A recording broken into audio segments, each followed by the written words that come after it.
First house that we're visiting here today is on the George Tubbs farm, and this was a house built by George Tubbs back in 1843. He was married in upstate New York to someone named Marcella Randall. In 1847, they moved out here to Illinois because Marcella Randall's father had bought property out here, and they were crazy about it. So they came out, and this was the first house. George was quite the carpenter.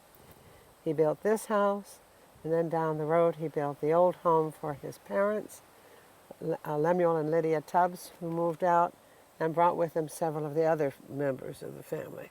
This house, the George Tubbs that we're looking at, presently belongs to Bob Palmer, who is the eldest of the Palmer grandchildren and great-grandchildren. It belongs to him and his family, his branch. George was quite the carpenter. We're now looking at the site for the Tubbs schoolhouse that George Tubbs built for all of the children in the area here. And back in those days, everybody needed to have a one-room schoolhouse nearby, and this serviced the whole area here. It was on that flat little knoll over there. It was taken down in 1953 because it was no longer needed. But in the 40s before that, both Bob Palmer and his cousin Howard Ricketts used to come out. That country school always started earlier than the city school. And so they came out and went to the schoolhouse a couple of times. And they rode their ponies out from Kirkwood and tied them up and went to school. The farm behind it is part of the old home. We're now taking a photograph of a clump of trees at the end of a hedgerow, and that's interesting because that's where the Underhill family had their home, and Emily Underhill, when she came out from the east, lived there and taught school here. And that's how she got to know Henry Tubbs, whom she married, but she also knew George Tubbs, who built this house here. And in her diary, she always talks about going walking with George. She ended up marrying Henry. And we're now taking a look at the old home that George Tubbs built for his parents who came out from New York, Lemuel and Lydia. It was first just a lean-to and a shack, and then they built it into quite a presentable house. And then it was, as you see it now, was really remodeled in the 40s by Henry Tubbs's daughter, Myra Ricketts, who inherited all of these farms and took care of them for many years. It's now owned by Howard Ricketts branch. That's the eldest son on the Ricketts side of the family, and it has, since his death, been inherited by his 3 children, and they own it. We're now looking at the south side, the back side of the old home, which is everybody's favorite view of the house. It's just an adorable house. On the right is a garage. That was a 2-car garage, and then on this end of the garage there was a workshop, because Glenn Smith, who lived here for many years with his family, was a wonderful woodworker and made clocks and all kinds of special things with the wood. And Glenn Smith was also the family's farm manager, and later on his son Steve Smith was also the family farm manager. So this old home has been a very special place for the family. We're now looking at a red barn. It's the barn for the old home, nice old building. You can also see a little bit behind the location, the situation of these early farms was always near timber and water. And you can see the timber in the background, and down in there is Henderson Creek. So they were easy access to water and easy access to timber. Henry and Emily Underhill were married in the early 1860s. And shortly after that bought this lot here that had a little clapboard Victorian house on it with a lot of gingerbread. The first building they built on it was this barn, and they built it so that their family living out there on the old home and on the George Tubbs would have a place to park their horses and their carriages when they came to town to do all their business. And it was just a 2.5-mile trip in and a 2.5-mile trip back, and that was just about the distance that most people went in order to do their errands. And so that's why that building is particularly special. The house that they bought, that they lived in, the little Clabbert house, and they had all 3 children were born there, was later taken down and moved across town when they decided to build a new brick Big Tubbs house.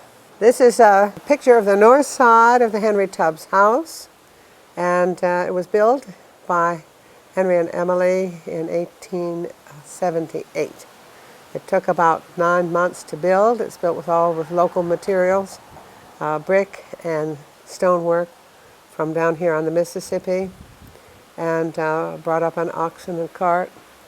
And as I say, it took about 9 months. It was opened in December when all the community came around to see, because it was lit with gas lights and it had indoor plumbing. Not a lot, but it had indoor plumbing, and so everybody came to see.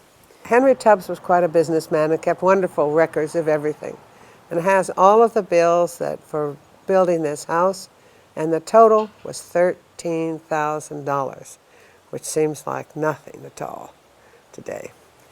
The big white pine here was a gift of Henry Tubbs to his wife Emily Underhill shortly after they were married in 1860. In a little tiny tree. It's been growing happily for 160 years. So the big old pine is very much a part of the family. Now, the back of the house has a wonderful back porch that the family spends a lot of time on it. It used to have a sleeping porch above that porch, because everybody in those days wanted to sleep out as well. But then finally, as no one was using it, they took that off. And we're still left with a nice porch on the first floor there, which is right off of the kitchen. And then below that is a terrace with a lot of chairs and furniture on it where we spend a lot of time as well. And then just below that, there's a formal garden.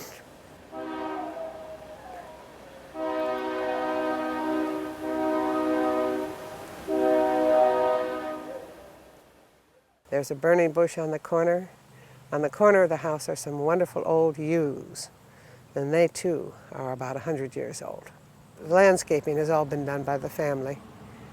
Originally the garden was put in by somebody professionally, but the rest of it is just when we put something in, we decide we'd like to have it there. We still have awnings on the south porch because the sun's so strong.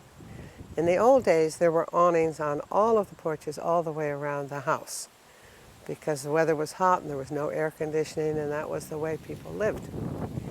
But we have only these left now. There used to be a woodshed that stood there, and the woodshed had in it an outhouse.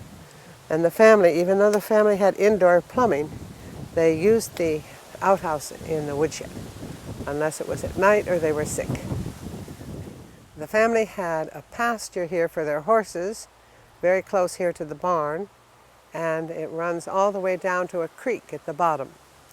The creek is called the Ricky Creek, after the Ricketses. And then this pump here was used to pump up water for the horses. We had 3 horses, a Shetland, a Welsh, and then a full-size horse, and so all of us could ride as we grew up here. Well, this is the family swing. It's probably been here for 100 years as well, and is much enjoyed by everybody. And in this area, all the green posts were for hammocks. We had several hammocks always up, which were wonderful. The front porch, when the building was first built, it had a small, square front porch. But about 1911, when porch sitting became so popular, and all of the kids in the family were off at college and bringing friends back, they decided to rebuild the porch. And then there was a long argument that went on whether to make it square or round. And finally the round people won, and it has a round porch. The house has always had a mansard roof that goes up on the shingled part and goes up to a very flat part on top. And the first roof that was put on in 1887 was turned steel, which is a painted form of steel. And that lasted until about 1930, and it was replaced with a second turn steel roof. And that lasted until just a few years ago when the family put on a copper roof. You can't see it because it's the flat part up there. And the shingles were then replaced as well. But no one lives on the third floor. The attic is just an attic. The second floor is what has all of the bedrooms and where everyone lives. There's always been rattan furniture on the front porch here. The real rattan is so heavy, however, that it mostly lives in the garage attic. This is modern rattan that is synthetic and is nice because it's lightweight and can be left out there the entire summer. The garage was built in 1918 when the family finally got a car. They kept a horse and a buggy for quite a while after they had a car, but Myra didn't want to get a car until her son Henry was old enough to drive. So that's why they waited until 1918. And they had a series of cars, but ended up finally mostly with Packards. The garage had heat. There was a little wood stove and hot water rads that went around because cars needed to be kept warm in those early days, and also because it was so hard to find gasoline and gas pumps. There weren't gas stations around. It has its own gas pump there, and there was a huge tank here under the terrace that kept their gas. This is an American green beech, which is a wonderful native tree, but not common in these parts. And this one was found in Kentucky in the woods, and that and about 6 others like it sent back in a FedEx box and has grown here ever since. It was my son Daniel who was working over there at the time. Okay, this is the Ray house, and it was bought by Henry Tubbs from someone named John Ray very early on here, and he bought it primarily for the family that was moving off of the old home when that time came. His mother and all of his sisters and brothers to live in, and it has been part of the family ever since and has served as our caretaker's house for a number of years now. Over the door in the glass you have Henry's initials, Henry Tubbs. It's a sandblasted glass, and then it's been cut out to give the pattern there, and the HT. People don't have an idea about how tall prairie grass was, so whenever we find it, our family cuts it and brings it in. And this is I think this is the big blue stem, but it is definitely the turkey foot. If you take a look, you'll see that the seed pod on the top is 3 strands out, and that's why it's called the turkey foot. The house was built in 1878, and Henry Tubbs died here in 1899. His wife, Emily Underhill, lived on until 1923. At that point, after she died, the house was inherited by Myra Tubbs Ricketts. And she realized then that this was going to be her home, and so she basically did it all over. And most of the house, as we see it now, dates back to the 20s when Myra Ricketts did all of the decorating. And some of the things to look at that are really quite special, in the ceilings are the plaster medallions. And in each room, the plaster medallions are different. Myra was so smart that she had the plaster work in the ceiling all painted an ecru color. And so she took the medallions and had them all painted in an ecru color, and then the shadows in a darker ecru. And as a result, they have never looked dirty, and they have never been repainted, which means that they're beautifully precise. Many, many old houses have medallions in the ceilings, but they've always been painted white and repainted and repainted and repainted, and you can hardly see the patterns. But these are extraordinary, and as we go from room to room, you want to check every medallion in the middle. The other thing that she did, because we are only a block and a half away from the CB&Q railroad that goes through, and we go through a minor earthquake every time one of the big trains goes through, she had all of the ceilings here and the walls were fabricated. She didn't like the honey-colored Victorian color of the wood, so she had all of it changed to this walnut color. In fact, she had an Italian come and live down here for a period of time while he really did all of the woodwork. And he did a lot of faux bois work. That's where he makes the wood look like the pattern of a specific wood. And all the doors here have really extraordinary faux bois work on it. We'll look at those as we come to them. And it's quite extraordinary. You see that in a lot of other Victorian houses, but not as fine as this and not left as well. So all of this is now, the faux bois work is 100 years old because it was done in 1923. Then on top of the woodwork, the lace curtains had been traditional on these windows, and they had Italian lace that when it was really quite amazing. The family would start, there are 5 windows in the living room, 3 windows in the front parlor. So she'd buy a set of 5 curtains for the living room. When the sun destroyed one on the south, she'd put that set aside and then later hang them here in the parlor. And kept rotating these around. It's been one of the fun things to keep house, where your mother and grandmother and great-grandmother did, because you see how they did things.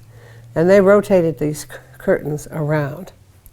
And these presently, when we finally wore out the very last set, these were replacement that are French. They're French Dacron, and they're quite handsome. But they have only 2 patterns. We have the same pattern in the living room and in the front parlor, as we have and then another pattern in the dining room and in the study.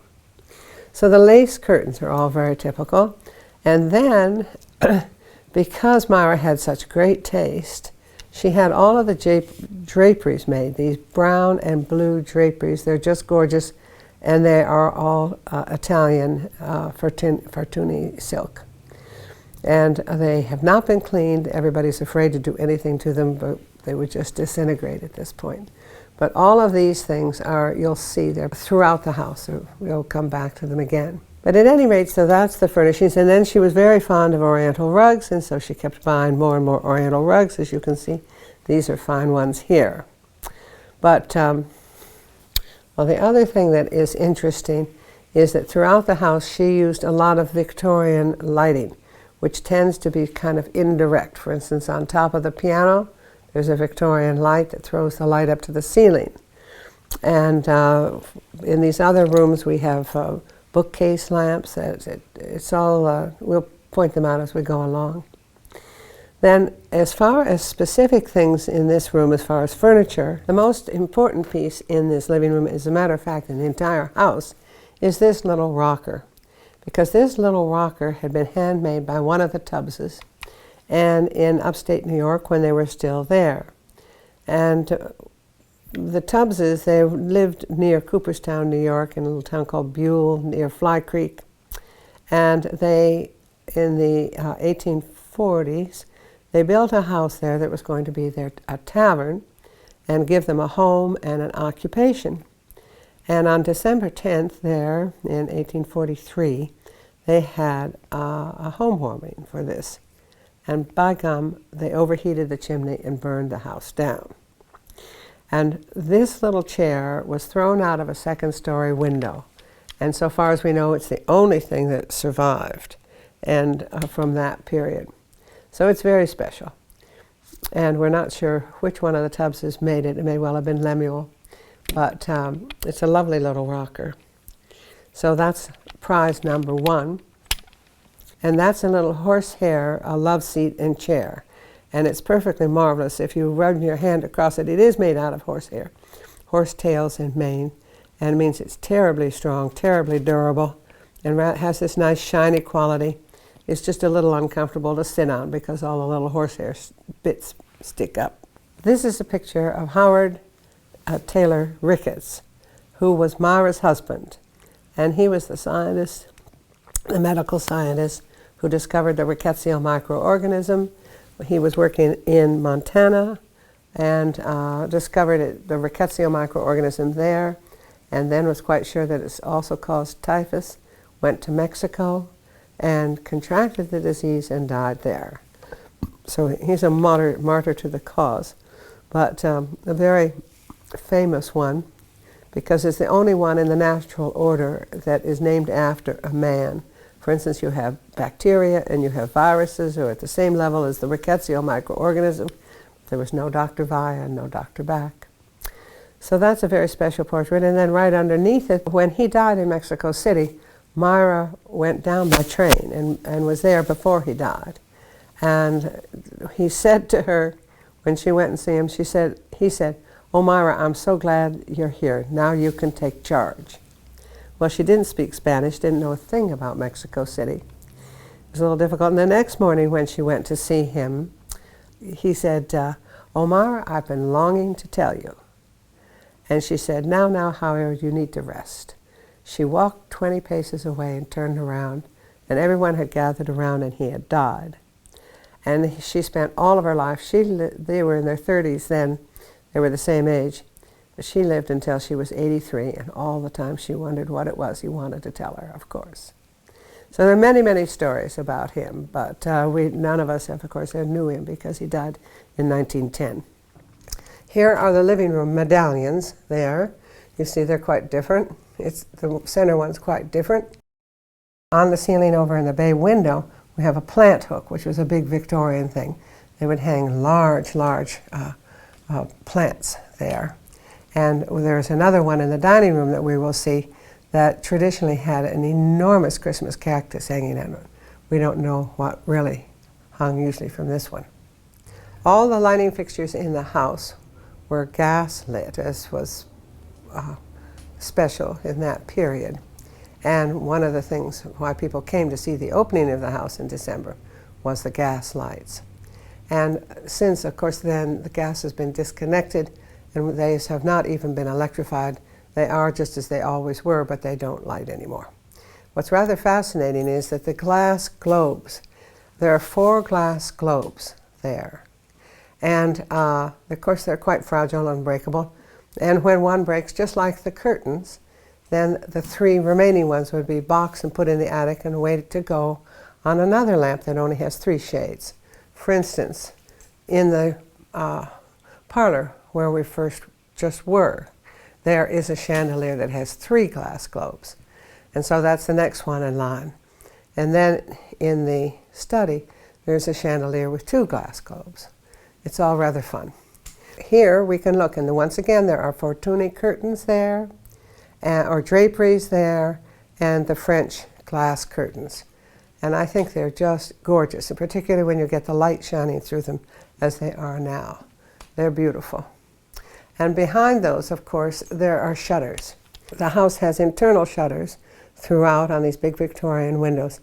And by custom, all the ones on the top are kept closed and all the ones on the bottom are kept open. And of course you can regulate the little louvers so you have more or less light. And there are also shades behind that to keep the sunlight off of the back of the shutters. So this is a nice example, but you'll see them in all the windows throughout. Here are those shutters in the front parlor. You can see the top set are closed and the bottom set are open. This is the living room. The other one we were looking at was the parlor, the front parlor. And of course that's where people were laid out when they died, were in the front parlor. And the living room was a more used room. And in the living room here, we have a Tiffany lamp. Myra loved lovely things. So when Tiffany came out with her lamps, she indeed got not only one, but 2 Tiffany lamps. This is a simpler one. A lot of the Tiffany lamps have brightly colored fruits or flowers on them, but this was her choice, but it still is a signed Tiffany lamp that's always signed on the bottom. The chair next to it is a Morris chair, which is very well known. You can adjust the back of that to change the ankle on it. There's a rod across the back, and that's also a very much of a period piece. This room is full of pictures of Myra's grandchildren, and the one on the bottom is Nancy Ricketts, and the one above it is Howard Ricketts, and then moving around the room to the right, and that's my mother, Elizabeth Ricketts Palmer, and her son, Robert. Yeah, and that's the youngest of her grandchildren, brother Henry. And then if we move to this wall over here, That's me on the bottom. That's Betsy. The next one up is cousin Shirley Ricketts. And the next one up is my brother Donald Palmer. So she made sure that she had all of her grandchildren here in this room. And that's a little daguerreotype of Henry Tubbs when he was a young man. That's Lemuel and Lydia Tubbs. There are very few pictures from that period, of course. And so, special. That's nice faux bois work on that door, on the central panel, and then on the frame, and then on the very top, the key on the very top is also nice. It looks like nice faux bois work. They're quite beautiful.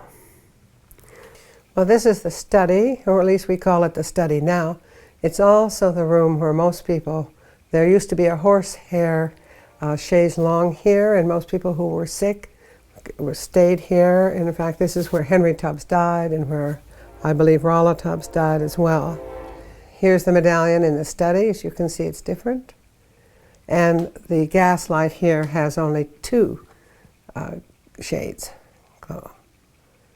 So we're down now from 4 to 2. Here's a desk, and there's a lot of, that's reference works that are kept there. There's another bookcase here that has children's stories in it. The very top of this bookcase has little pocketbooks that they carried. They were driving mules on the Erie Canal quite a little bit because they lived in upstate New York there. And those are the books they carried. The picture on the left is Henry Tubbs as a young man when he was president of all the banks and very active here. The picture on the right is his daughter Myra Tubbs Ricketts when she was president of all the banks. And we're doing that. Now then, to the right of that is her son Henry on the right. And then on the far left is Myra's son-in-law, Walter L. Palmer. This is a picture of Emily Underhill. This is a very nice late 19th century American painting of St. Albans, Vermont, with Mount Mansfield in the background. We don't know who the artist is, but it's a very nice painting. It's one of the things we'd like to discover. This clock was made by Glenn Smith, who lived out there on the old home farm that we saw earlier, and there's a picture of it in the bottom of the clock. He did a lot of nice woodworking, and the clock was his. This is a picture of Mandy, Aunt Mandy Mandolin Frank Ricketts, who's married to Henry Ricketts. And then the portrait on the left, and here's a picture of my mother, Elizabeth Ricketts Palmer, who was Myra's daughter and my mother. These are just various Victorian bits and pieces. And when you come to the windows and the curtains, another French, these with birds, little birds on them, more blinds, and a sink. And then on the wall on the right, that's the copy of a lithograph called Young America, but Young America was the name of Kirkwood initially. And the government went around doing lithographs of all these little towns in the 1850s, and that's the one of Kirkwood. And you can see many of the houses and buildings that we know are on that lithograph. This was always the sick room because that was the bathroom. And there was a brass tub in there as well in the early days. And that's why people who were ill stayed here. This closet off of the library is the toy cupboard where all the toys are kept and quite a few other things in there. But it's also known as the crying closet because children, when they were bad in this household, were put in that closet until they were good. And that has gone on for a long time. And there was a wonderful time in Myra's diaries when she was keeping Henry when he was small. And she didn't make very many entries in her diary, except that she wrote in, "Put Henry in the crying cupboard again." A wonderful set of old maid cards. The drawings are terrific. And we have many other Victorian games of that sort that are rather specialized. And so that's the study here and all of the things that went on in here. There's a very good fireplace in this room and a good fireplace in the living room that are used quite a bit. And now we're going to move on into the dining room. And here is the medallion in the dining room which is lovely, and a different kind of a lamp here. But there's also a plant hanger. That's the plant hanger in the bay window that had the Christmas cactus in it. This is the fireplace mantle that has all sorts of drawers and shelves and doors in it. It's full of fascinating things. One of the drawers in here happens to be this is the napkin ring drawer. And these are where we keep all the old napkin rings, because of course people didn't have paper napkins, they had cloth napkins, and everybody had a napkin ring. And we have napkin rings here with all of the early names of Shirley and Rolla and Myra and plus some modern ones. That's rather fun. And then down here, here's the ball drawer. And here's an old softball. Various tennis balls, dogs' balls, and then here's a cupboard. And this cupboard happens to have a lot of wrapping paper in it. Here's another drawer with bits and pieces in it. And it's lots of fun to follow the old organization of all these things. Here are old keys. You know, people have always wondered what to do with this, that, and the other thing. And a lot of them have ended up here. Here's a stuffed head that was shot out of a wild goat hunt on Catalina Island off Long Beach, California. And this was from a letter from Uncle Shirley on February 7th, 1898. That goat has been here a long time. And this is the china cupboard in here. And it's kind of extraordinary. For one thing, the woodwork in here was left that original golden color. That was all the woodwork in the house. And you can rather see why my grandmother didn't like it. And she had everything changed over into this walnut color. Well, in the china cupboard, among other things, is the complete set of house china. And it's all hand painted, and it's quite gorgeous. It's butterflies and flowers. And you can see it here. This is a teacup. They're all very strange shapes and sizes, nothing that we're used to. This is, for instance, just a coffee cup. That's rather large. But we have huge pieces of it, serving pieces and cups and saucers and all.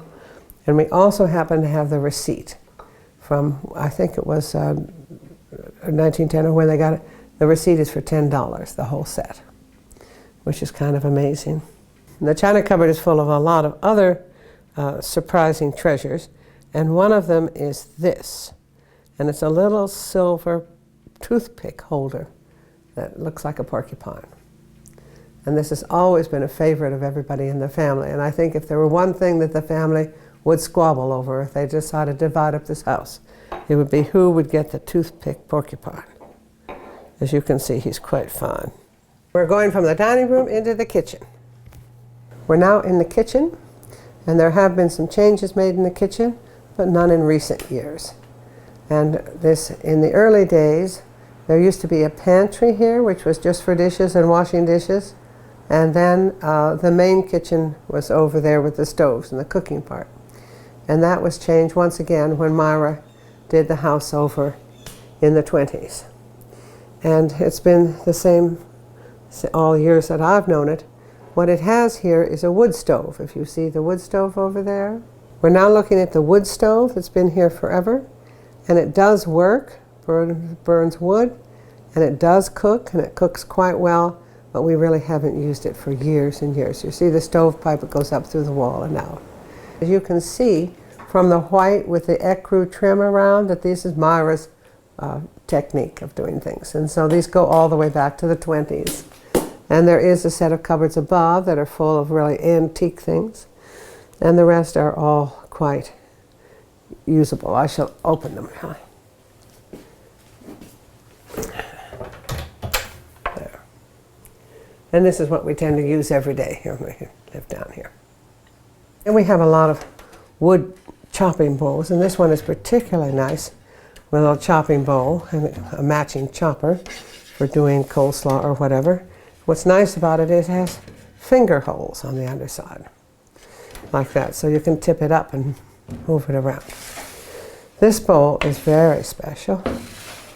This bowl used to be part of our maple tree out there that was ruined in the big storm that came through in '07. It took the top right out of the tree. So we took the rest down and had the rest made into bowls. And we all have now souvenir bowls of the maple. And this is the largest and the nicest, which we kept for the house.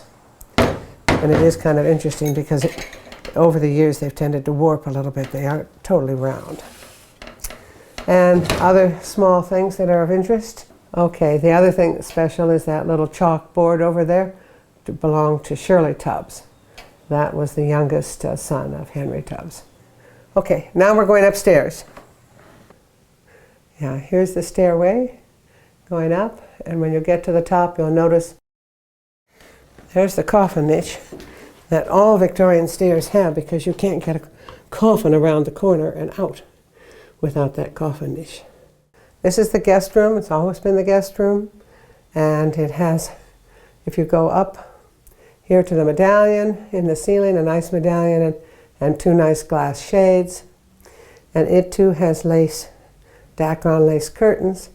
And these are not the Fortuny silk, but they're pretty nice silk. This is a set, a bedroom set. I think most of the furniture actually came from the Burlington area one time. But this set is particularly nice, both for the dresser over there and then for the bed head. This is part of that set from Burlington, the dresser and then the bed. And the bed is special because it has a bear head in the a pattern, in the wood pattern there. Of course, what they've done is taken a piece of wood, and they have the left half and they have the right half, and together they make the bear head. There's a little wash basin, a little sink, and underneath it there's a little cupboard, and there's a chamber pot in that. And every bedroom up at the house has it now. This one is no longer operational, but most of them still do work. Yeah, now we're looking at the parquet along the edges of the floor, which is typical throughout the house, every single room. We've not been looking at it, but every room has a parquet floor. That's quite lovely. Cut. Okay, don't say 3, 2, 1. This little room used to be a sewing room. And then Myra, when she remodeled the house in the 20s, turned it into a small bathroom. Cut. Yeah, because I have some things to show here. Well, this is nice. We get the afternoon sun.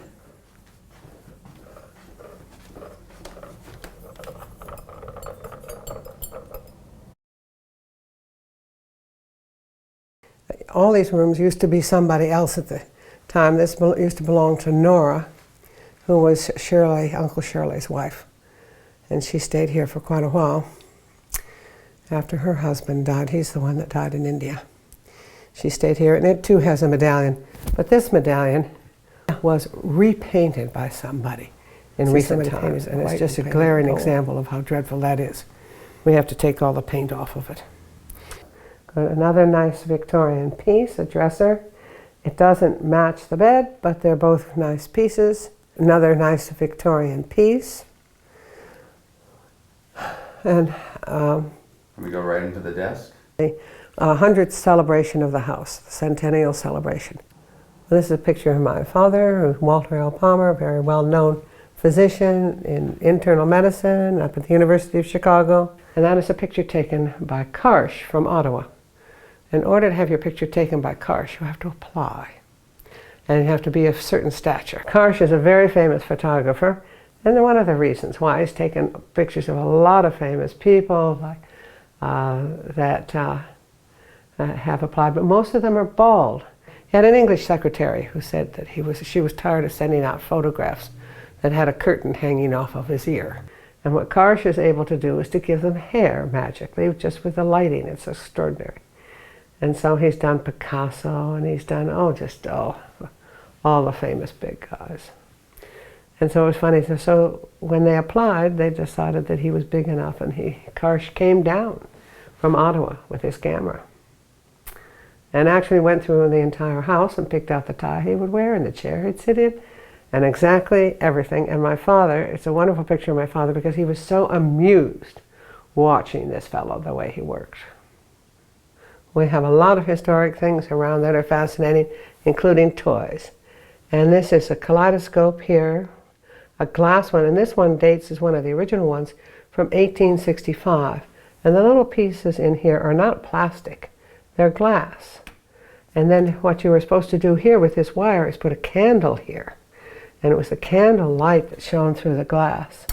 This was an amazing occupation and a great fad in 1865. And that's an original one. And then here's something else. There's no medallion in this room. This is the boys' room. And it used to have stuffed owls and various other things, and the family found that a little ghoulish, and so they don't now. Still called the boys' room. And there's a nice picture of Cousin Howard Ricketts over there. This is a particularly nice picture of Henry Tubbs. So it's in the boys' room. This is the closet off of the boys' room, where in the cupboard we keep all of our historical material about the various branches of the family. This is a very old-fashioned crib that's been here forever, and lots of children have slept in it, in spite of the fact that it's not up to code, of course. But it's full of a lot of little modern toys that have been put in there that children can play with, because so many in the house they can't play with, because they're too old. This is often thought to be the master bedroom because it's an east-facing bedroom, so it gets the early morning sunshine, which is just beautiful. In addition to that, there's a pass-through through the closet here to the child's room, which is our last bedroom up here. And here's a door that goes through the closet into the baby's room, which is in the southeast corner. Now, well, this is a master bedroom, or has always been considered the master bedroom, because there's a picture of Emily and Henry Tubbs there. And over here is a picture of Emily Underhill when she's older with one of her grandchildren. And here's the baby's room, which is in the southeast corner of the building, which was traditional for baby rooms, because that's the brightest and the warmest. Now, these are a series of baby pictures, or children's pictures, done in my family. And this is my oldest brother, Bob, my next brother, Don, this is me, and my youngest brother, Henry. And these are similar pictures of the Ricketts cousins when they were young, and then there's a whole family picture, and then on the top they have their wedding pictures. This is one of the original bathrooms for the house, with a clawfoot tub in it. And the reason why is that we always collected the rainwater on the built-in gutters of the roof, and it was stored in a tank right above here, and it was gravity feed. And then when Myra became too worried about the weight of the tank on the house, not to mention a few children drowning, she switched it and put the cistern in the terrace below. We still collect rainwater. And this is the attic, the sort of attic you get if you have a mansard roof on. It's a great, big, enormous space. We haven't turned it into a ballroom or anything of that sort. We just store things up there. And it's pretty neatly stored. There's some old furniture there, some old toys, some old clothes, some old furniture. And then on the south end, you'll see there's a large fan in the attic. Well, apart from Big Bertha, what really keeps the house cool in the summertime is the fact that the walls are so thick, and that it's also well insulated. As you can see from the walls up there, the walls are a foot or so thick, and that keeps the cold and the heat out. We were in the attic, and now we're going down to the basement. This is a shower room, and we also use it as a bedroom. The shower was installed by Myra for her son and her son-in-law, and we all use it down here too. Now, this is our office, our farm office, and we run all of our farm properties out of it, and we have a farm manager by the name of Craig Toomey who manages the farms. Of course, at the moment he's out, like everyone else in the farm business, out combining. These are pictures of the various farms that the family owns, but they're old pictures taken by an airplane a while ago. And in a lot of cases, buildings have come down and they've changed quite a bit. In other words, we need a new set. They were done a long while ago. They've probably gone 20 years ago. Well, we took the furnace room and we turned it into a bedroom, because when the whole family gets here, we're always short of beds. And but people don't sleep here that much otherwise.